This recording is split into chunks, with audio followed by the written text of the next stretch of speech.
We are just about 2 months away from the November elections, and the race for president is heating up. Vice President Kamala Harris is sharpening her attacks on former President Donald Trump. But Trump is hoping the most recent indictment will actually give him a boost. NBC's Gabe Gutierrez has the latest. With just 64 days until the election, the Harris campaign is ramping up a battleground blitz, including a rare joint event with President Biden later today in Pennsylvania after a stop in Michigan. Harris's running mate, Governor Tim Walz, heading to another crucial swing state, Wisconsin. Recent polling shows Vice President Harris doing better than former President Trump nationally and in key battlegrounds by a handful of points, but within the margin of error. Compare that with polling that mostly showed Trump with a narrow edge before Biden's departure from the race. But still, Harris has not seen much of a polling bump from the Democratic National Convention.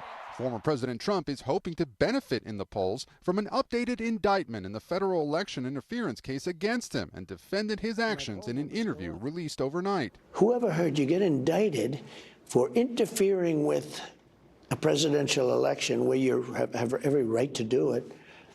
You get indicted and your poll numbers go up. Harris now on offense, slamming Trump for disrespecting sacred ground, all for the sake of a political stunt.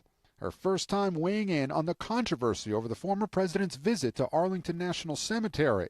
The Trump campaign posted this highlight video on TikTok, showing him laying a wreath in honor of the service members killed during the chaotic military withdrawal from Afghanistan.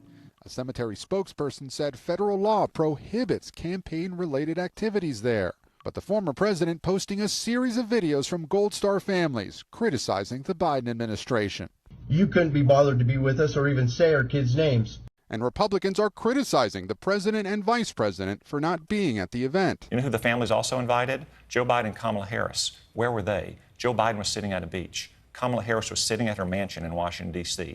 A White House official and a Harris aide deny the president or vice president were ever invited. That's Gabe Gutierrez reporting.